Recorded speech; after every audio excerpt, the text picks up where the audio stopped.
Alright, welcome back to my channel. This is part 2 of What If Deku Was a Shadow. So, I saw a ship. You wanted to be Melissa. You wanted to have a light quirk, but I'm going to change it. Melissa's going to be trained by the shadow beings. So, let's change point of views. Melissa Shield, age 2 years old. She's with her father, David Shield. As they just got off a helicopter, coming back to an island from Japan. As Melissa gets separated from her father for a second and then disappears, as David Shield notices that Melissa is no longer there. He looks everywhere for her, but he can't find her. He's getting saddened, but he doesn't give up. He looks over everywhere, but he can't find her. He falls into a state of depression. He cries. He whimpers, just thinking what happened to his daughter. As we transform our point of view to Melissa Shield. As Melissa is taken to the realm of light, she meets the Light King, the Light Queen, and the Light Princess, and all of the light beings. She's trained by them for 11 years. Melissa is now 13, and she goes back to the realm of humans. In the realm of humans, she started watching over this man. She feels a familiarity with this man. She feels like she knows him, but she don't know why. She feels like she must protect him. She is not sad like Deku is. She's happy. She loves to play. She loves a lot of things. And she just loves watching over this man for some reason. Most of the time, this man will notice her, and it will only be sunny in her area. When it's raining, it's only dry in her area. This man doesn't know why. Till one day, this girl walked up to this man and says, "Hello, what's your name, sir?" And he says, "David Shield." She says, "Huh, what a coincidence. My name is Melissa Shield." As David is shocked from this, as he's thinking, is this my daughter? As he takes her somewhere, takes her to a hospital, and gets their blood tested. He finds out this is her. This is my daughter. As he hugs her, and he says to her, "Where have you been for all these 11 years? I've been looking for you. I couldn't find you. Where have you been?" As Melissa watched as the man slowly cried on her shoulders while hugging her. She then told the man, "Please don't cry. There's no need to be sad."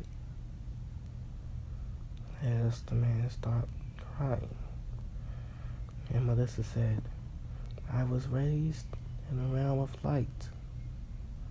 As she put out her hands, they taught me how to use light. As a shine comes into her hand, as light comes off, as David Shield is shocked from this. And he's wondering, she was quirkless. How did she get a quirk? Melissa then says, "There is one other besides me. Well, there's one in Japan, but there's others all over the world that are like me. But they don't have light. They have different elements, different things. I really want to meet the one in Japan. As David Shields says, what do you mean, meet the one in Japan? Can we go meet him? As he says, fine, we can go to Japan. As they fly to Japan, they get there. As Melissa feels for Deku. And Deku, when Melissa gets to Japan, he feels her. As he stops walking, Izuki sees that Deku stopped walking. And she asks him, why did you stop? As he looks in a direction and says, there was one here, one similar to me, one raised by ones that was not their own parents, one raised by those of light. She will be here soon, sooner than you expect. As Melissa shows up in a bright light, along with David Shield. As David Shield is shocked, as Melissa sees Deku, and she says, oh, you're the one of darkness, aren't you? Hi, I'm Melissa. I'm the one of light.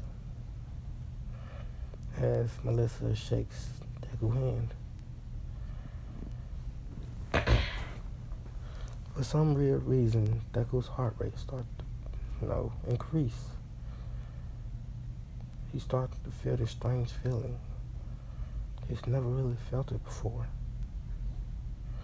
Melissa is also feeling this strange feeling. This feeling of her heart rate increasing. She doesn't know how to explain it.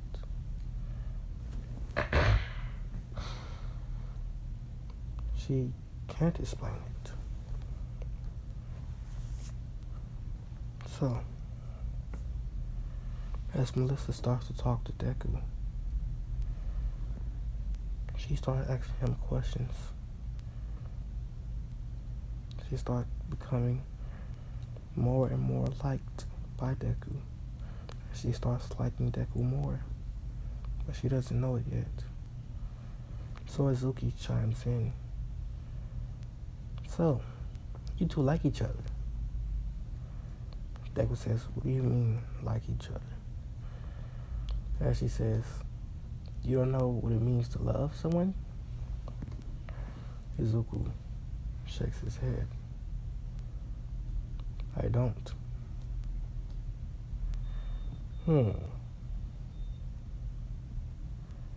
Well, let me put it this way. When someone likes another person, the heart rate will increase. And they will feel this need to, they just start liking each other. Let me just put it that way. And they start thinking, so, she likes me, is what Deku says. And Melissa's, thinking, he likes me? As Izuki says, yeah, you two like each other. How about this? How about you two go on a date? As they both say, what's a date? As Izuki explains, a date is when two people go out somewhere to have fun. See? As I say, okay. As remember, Deku is still emotionless. He hasn't yet got his emotions. As Melissa says, yeah, let's go on a date. As she drags Deku's hands off with him. As Melissa takes Deku everywhere. And Deku is feeling this for the first time. He's feeling fun. He's feeling exhilaration. He don't know what it is. It's just likes it. Melissa, she had a good time with deku. She loved the time that she had. So, let's skip one more year. They're 14. Deku has his emotions back. For being with a year with Melissa, he found out all of his emotions again. And since he got all his emotions back, his power, it jumped. Melissa's also jumped, as they are in a bond. You can say they're technically dating. As a way to signify that they're dating, they made rings for each other. Deku gave Melissa a ring of darkness. Melissa gave Deku a ring of light. They wear these rings on each other forever, signifying their unity. Now, this is the end of middle school, as Deku did go to the same middle school as Bakugo and Izuki. Melissa also went to the same middle school. Bakugo didn't really bully Deku. No one did. They knew his strength. They knew that his darkness would protect him even if they did try something. They knew not to mess with Deku or Melissa or Izuki or Bakugo. Oh yeah, Izuki's quirk in this is telekinesis. It's a really strong telekinesis. So,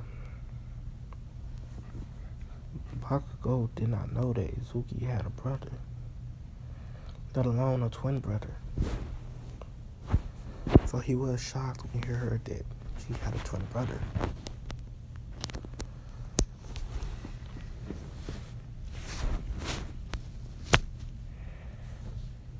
Now,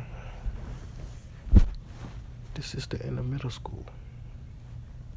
As the teacher comes in, he throws the paper in the air and says, "Ha, I know y'all want to be heroes, so I don't really ask a question, but Bakugo Koski, Izuki Midoriya, Izuku Midoriya, Melissa Shield, y'all want to be heroes? Y'all want to go to UA? So, I applaud you guys do that." As that's done, as they all say, "Yes, sir." Says, "All right, we finished class and you all can go home." As class is finished, and they all leave. As they're walking down the alleyway, the sludge villain jumps out to attack them. Izuku, having perfect or reflexes, he uses his shadows to catch the sludge villain. He then, put it away. All Might then comes and says, "I am here." Izuki, is happy to see All Might. She's fangirling. All Might then signs her paper for her. All Might sees Melissa. He says, "Oh, hi, Melissa." And he sees Deku. He don't really know Deku, but he sees Melissa and Deku holding hands. He says, "Melissa, is this your boyfriend?" And she says, "Yeah." That's All Might says, "Oh yeah, I have to take that villain." As All Might takes the villain, the sludge villain, he jumps away. The second sludge villain attack does not happen. As Izuki, Deku, and Melissa go back to Deku's house, and they train for the next 10 weeks and they study. I'm going to make this video a short one because I have to do something. As now the day of the entrance exams. As they go into the entrance exams, they sit down. On the written portion, Deku gets first place. Melissa gets second. Momo gets third. Bakugo gets fourth. Izuki gets fifth. While Deku and Melissa get first and second, they have all the knowledge of the world. The Light King, the Dark King, or the Shadow King have been around for eons, way before the world was even created. So, now we're on to the battle test. In the room where President Mike, Izuku, or Deku, and his posse are just sitting there. They're not talking, they're not doing anything. Ida gets up and says, "I cannot believe you were able to make such a drastic mistake. What about the 0-pointer?" As President Mike says, "I was going to explain the 0-pointer, but you interrupted me." Ida feels a little bit, stupid. President Mike then explains, "The 0-pointer is just an obstacle. You can face it if you want to, but you don't have to. You could just run away." As everyone goes out, they get their cards and they go to the area that they have to fight in. As Deku and Melissa get split up along with Izuki, they're all in different areas. Bakugo's in the area he was in canon. So Prison Mike started, saying, "As soon as that gate open, you guys go and restore as much robots as you can." As he counts, 1, 2, 3. There's no countdown in a real battle. As everyone goes off, but Deku blitzes past everyone. He destroys a lot of robots. And then after he gets enough points to where he gets first place, he stops. He let everyone else destroy as much robots as they can. This when they release the 0-pointer. Araka gets stuck on the rubble. After a while, as Deku walking away, he hears Araka screaming. He looks back and he sees her, so he blitzes straight to her. He gets the rubble off her, and he starts walking away. But then he uses shadow manipulation to bring all the shadows to slice up the 0-pointer. As that is done, the robots then come. They pick up Araka, and Clever Girl heals her. Deku leaves. He meets up with Melissa and Izuki and Bakugo. They all go home. And this one gonna leave us off. Sorry this is short. I have to do something right now. So, goodbye.